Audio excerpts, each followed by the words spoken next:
mentioned before too, right before the meeting started, we will be taking public comment, so if you have anything that you'd like to say, there are blue cards in the back. Again, make sure to fill out your name and your address, and you will need to state that when you come up to the microphone to speak for public record. Thank you all very much, and thank you so much for coming. We're going to talk with the one item on the agenda, which is updates, future action, direction. Item 3A, presentation by Kimley Horn regarding the condition of the pool. City Manager? Madam Mayor, let me do a brief lead-in if I could.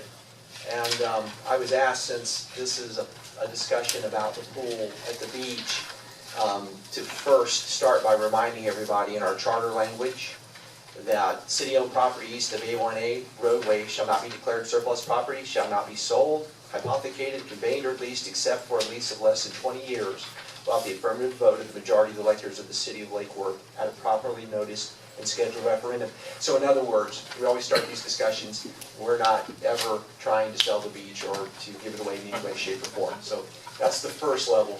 The second thing is, this is your staff coming to you, representing the owners of this facility, to try to come up with some solutions and ideas and concepts as the owners. There's not any third parties involved here or any peeperies or anything. So I want to make sure everybody understands that's where we're coming from as well.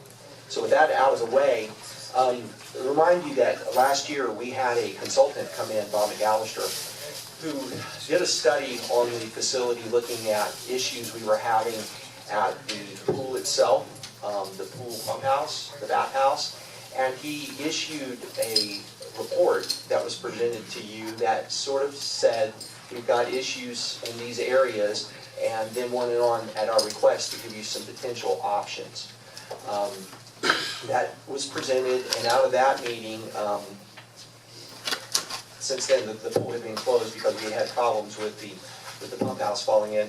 We wanted to go to the next level of expertise and actually bring in engineers. We thought it was appropriate based on what data you had received from him about different issues to have somebody come and say structurally, you know, what are we looking at here with these different issues, and does it comply with the types of information you receive from the pool expert? So we reached out to Kimley Horn, who's one of the engineering firms that we have. We had selected through a selection process in, not NAACP, CCNA. I've been government too long to get too many acronyms. To come in and actually use their expertise to do an assessment and to report back to you. It's our hope after this presentation that we can have a discussion about where you want us to go next as staff.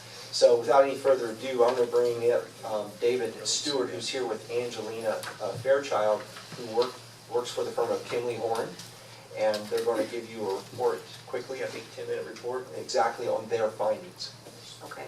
Just to remind my fellow commissioners, if we can just, even though it's a workshop, we ask questions one at a time. Okay, so just wait to be recognized and then you can ask your question. So I want to make sure that we're not all talking over each other. And remember too that when you have your public comment cards in, it's 2 minutes. And please don't think I'm rude when I say thank you.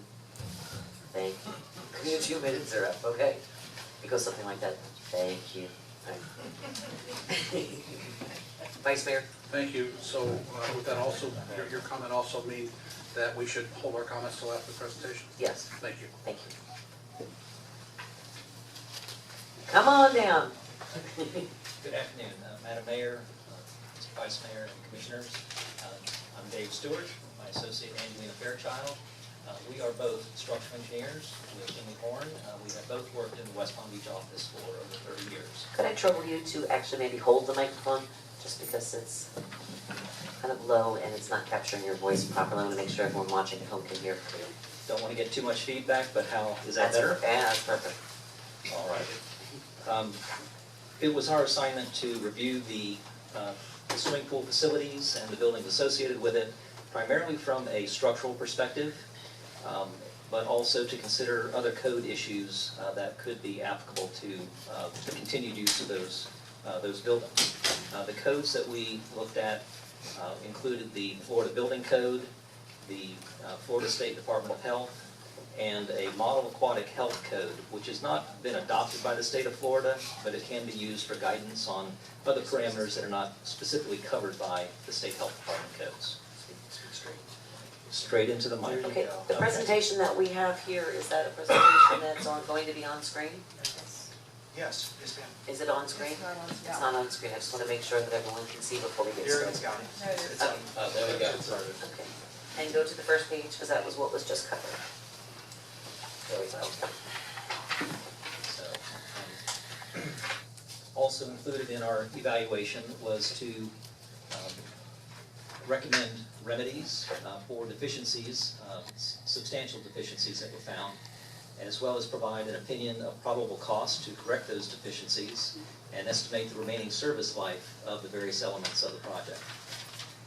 And when, as an overall site plan, the main pool, of course, is the most recognizable feature. In this view, north is to the left, the ocean is to the top of the figure. So the pool restrooms are to the east of the main pool. That building was built in 2 separate phases, and we've referred in our report to the north portion as the pool restrooms because they serve the pool bathers, and the southern portion is the beach restrooms that are open to the public using the beach. On the west side of the pool is the pool filtration equipment room, which serves the sanitation recirculation system for the pool.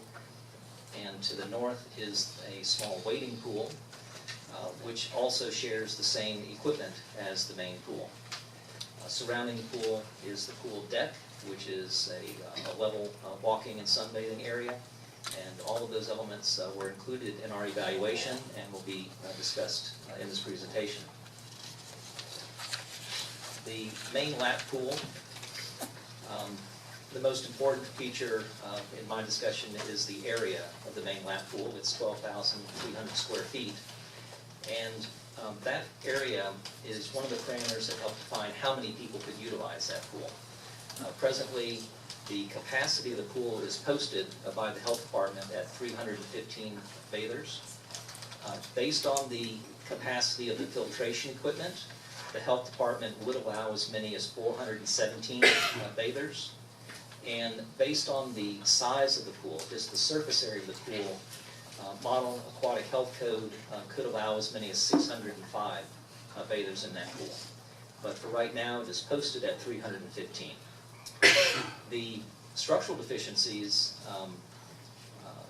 were, I'll say, absent from the main lap pool. We did not find indications that there are structural problems with the reinforced concrete shell of the pool. We did find that the return piping, based on observations and reports from city staff, is losing about 15,000 gallons per day. The water level is dropping 2 inches per day, down to about 16 inches below the gutter line. At that point, the leakage stops, which gives us an indication as to at what elevation that leak is occurring in the underground piping. The finishes of the pool appear in fairly good condition, but with sounding, with testing, we found that about 30% of the Marsite finish is debonded. And in time, those loose areas will crack and come loose and create rough edges that are a hazard to the users of the pool. There are also cracked tiles along the water line, suggesting movement between the walls of the pool and the coping. That's not a structural issue, but it is something that you would want to correct if you were refinishing the pool. The underwater lighting system is leaking, and when next opportunity to reseal those, they should be resealed or replaced as part of an overall renovation program. The pool deck, also an important area, 15,250 square feet. The size of the pool deck helps govern how many people could comfortably utilize this. Health department does not have a criteria, but the Model Aquatic Health Code would limit the usage to about 305 persons, which is in good agreement with the posted capacity of 315 persons in the pool.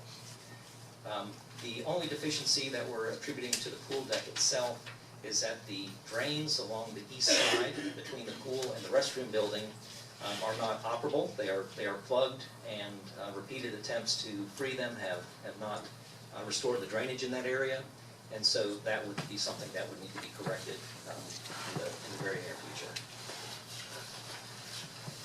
The restrooms that serve the pool with an area of approximately 3,000 square feet. Based on the existing fixtures, the toilets and sinks and showers within that area, the pool restrooms are sized to serve about a 10,000 square foot pool, which is about 25% or 20% less than the actual pool area. So, as of today, the restrooms do not have enough fixtures to properly serve that pool. But what is deficient in the way of fixtures, and I'll jump down to the bottom of that slide, in the women's room, if we added one toilet stall and then corrected the ADA toilet dimensions, and in the men's room, if we added 3 sinks, then the number of fixtures would be adequate for the size of the main pool. So while it doesn't meet it today, it's not a tremendous plumbing effort to bring up the capacity there. The building itself, structurally, is in fair to good condition, considering its age. The bearing walls and the structural foundations do not appear to have significant issues. The structural concrete roof is in fairly good shape as well.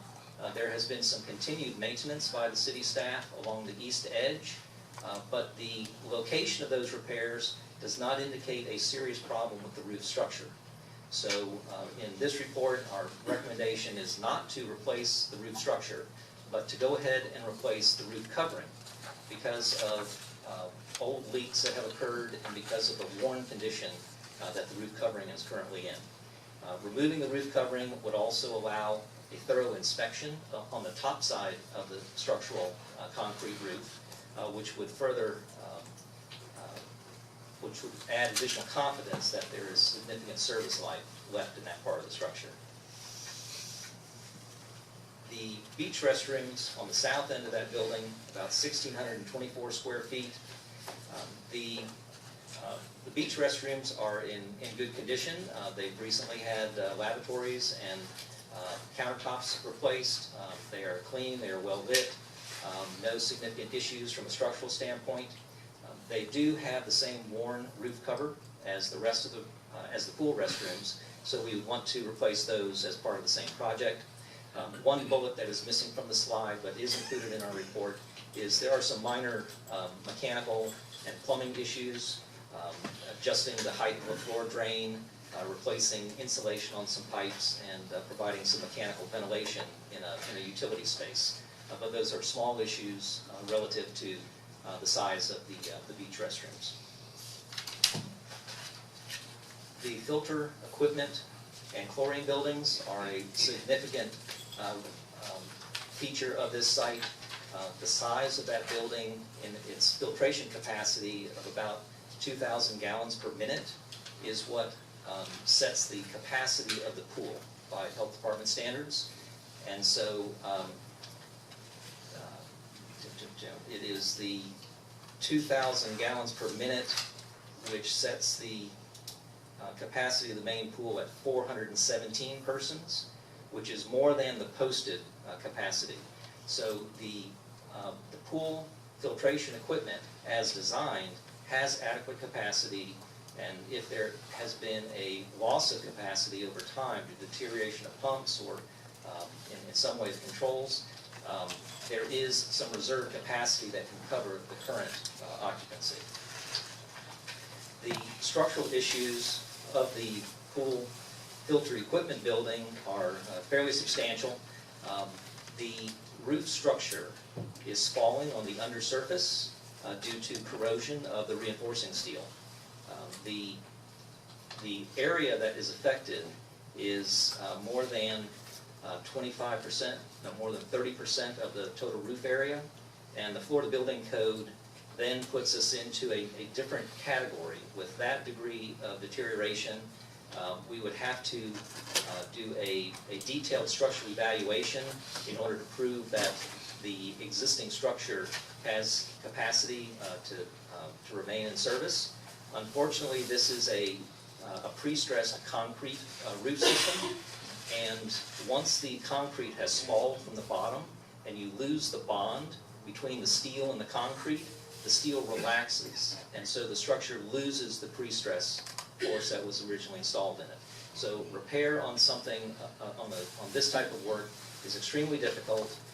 In this case, it would make a lot more sense to replace that roof system with a new product in order to correct that structural deficiency. Because we're replacing the roof structure, we would also have to replace the roof cover in order to waterproof it. The other significant deficiency in this building is the interior piping. By virtue of its age, it's pushing 40 years old. It's been repaired in a number of locations. It's been relined in certain locations. The condition of the pipe is very near the end of its useful service life. If we were talking 20 years old, then we might be talking about continuing to repair and maintain what's there. But with 40-year-old piping, it's time to consider just remove and replace all of that piping. Now, the pump equipment can be rebuilt and refurbished and put back and maintained in service. The heaters in the building were replaced in 2008, and so they are on a different service life cycle than the structure itself and the interior piping. So we've identified both of those as being significant items with the filter building. In the next slide, we have summarized Killinghorn's opinion of the probable cost to correct the deficiencies by the recommendations that are in our report. We have had a discussion with city staff about that total figure of $509,000. The city has received information from other sources, including the McAllister report last year, as well as conversations with local pool contractors that suggest that costs may be higher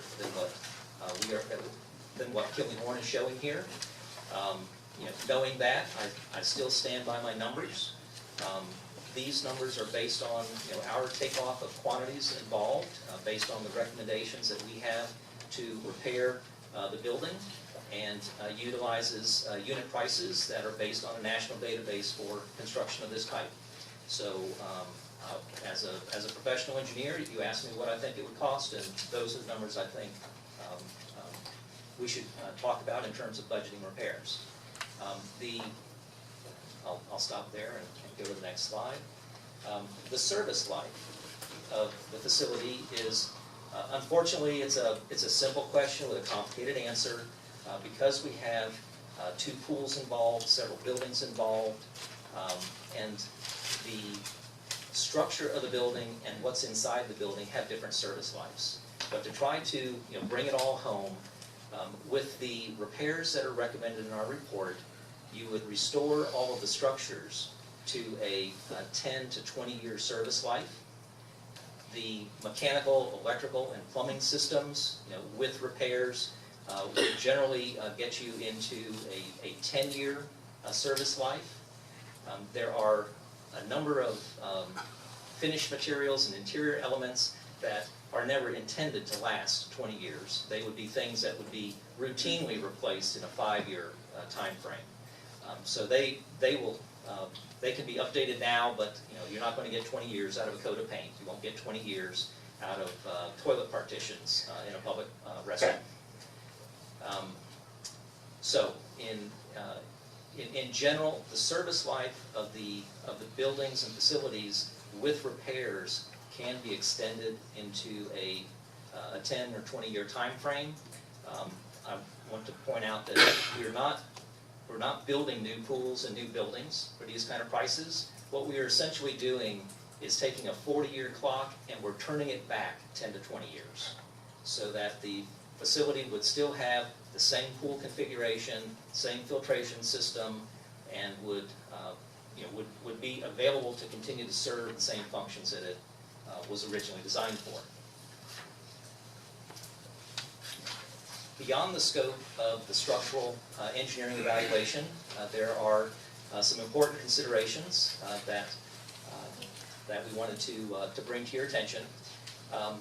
Our report does not address the functional design and layout of the pool.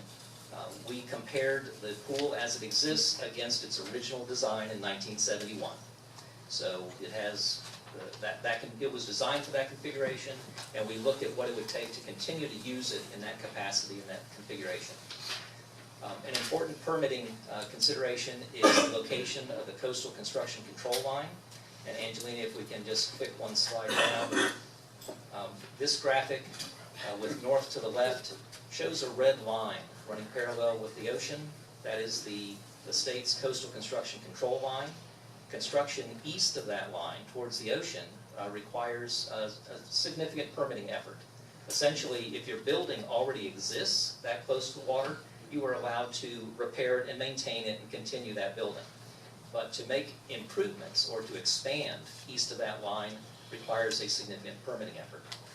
The position of that line, cutting the main pool in half, it puts the deck and the pool filtration building west of that line. And so you can continue to maintain and you can maintain and repair those facilities without the need for a state permit. And it will be easier to make expansions or alterations on those portions that are west of that line. If we could go back, Angelina, one slide. Flood elevations, we did not check the flood maps. The only building that would be at risk would be the pool filtration building. Palm Beach County flood maps are currently in the process of being revised, and it's something that should be kept track of. When the new flood elevations are set, there may need to be additional modifications to that pool filtration building in order to dry flood-proof it. In the event of a storm, there are measures that can be taken to flood-proof a building of that type. Programmatic and functional changes, a lot of discussion with city staff, our own observations show us that this pool was designed in 1971, and it looks just like a pool should have been built. That should have been built in 1971. But we have not looked at the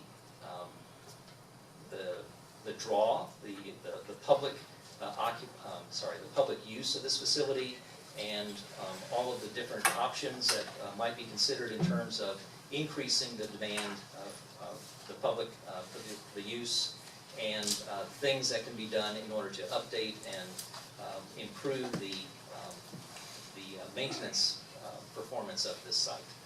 And then lastly, financial feasibility.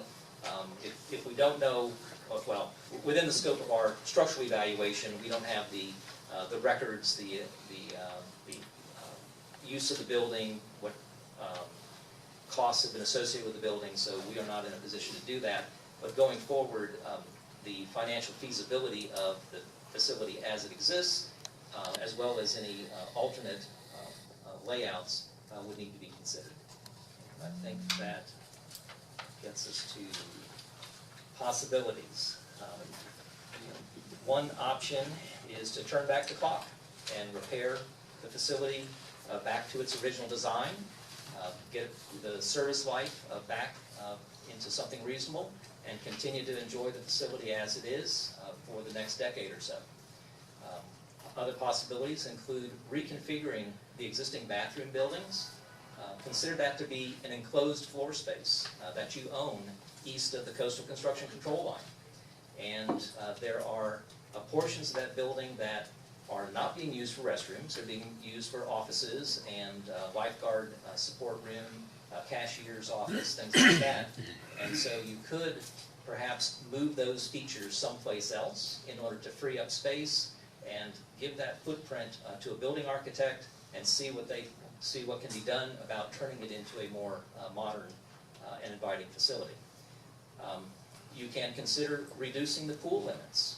We currently have the site pool deck is a limiting factor right now. The size of the pool can support a larger bathing population than the area of the deck around it. The pool filtration system is balanced for the pool of the current size. If you were to put in a smaller pool, you would then put in a smaller filtration system, which would reduce the cost of that, and you could expand the deck inward, stay within the same footprint, so that you reduce your permitting obstacles, and get the size of the deck more balanced with the size of the pool. Expansion to the west. You're outside the CCL to the west, so if you want to consider new building space, expanding the deck, going west would have an easier permitting path than doing anything east of the CCL. And then there's vertical expansion. You have a footprint in place, it's a hardscape. Putting a second floor above the restrooms, putting a second level on the deck is a way of increasing the floor space and allowing more room for people, and still stay within the confines of the original 1971 design. I think that is my last slide, and Angelina and I are happy to take questions or fall back when needed. Just one question. We had been told before the filtration was inadequate, meaning that the water that we were losing, one of the things that struck me in the last conversation that we had, that the water we were losing was not basically purifying enough. So you can talk about, you can have up to 417 people, that it would be a health hazard based on the current situation that was going on there and the amount of water that we're losing in the filtration. Is that true? That is true, because losing that much water and having to replace that water each day affects the chemical balance. The city water that you're using does not have chlorine in it, and it has various other elements that dissolve solids that are going to affect the pH of the pool and affect the chlorine stabilization. And so you are constantly putting chemicals in, trying to balance the pool. And it only takes a few hours for it to go out of balance. Between sundown and sunrise, the water can go out of balance if it's not stabilized. And so just losing that 2 inches a day and having to replace it is a challenge, filtration challenge. And that's at maximum capacity, because we have had under capacity usage in the past, so that it's not that volume. I'm just trying to find out. If we were to have that volume, it would be dangerous, or if we, at what level does it become dangerous? Well, a swimming pool is going to evaporate 1/4 of an inch to 1/2 an inch of water every day, just every day. And so we'll call that normal. In Florida in the summer, we get more than a 1/2 inch of rain, or in many weeks we will get 1 to 2 inches of rain, and that replenishes it. So that would be considered normal operation to have to manage the pool with that type of water flux. We're talking about 4 times that rate, and so it can go past a tipping point.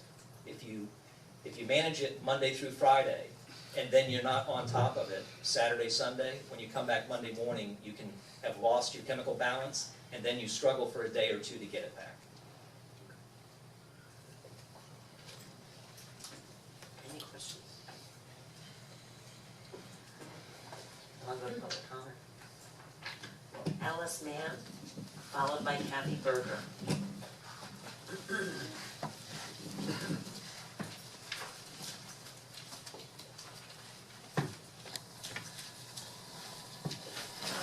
I'm Alice Mann. I live at 518 North Federal Highway. I didn't get to ask any questions of the gentleman, but I was wondering if there's any consideration about a geothermal system. I just learned recently that the Lake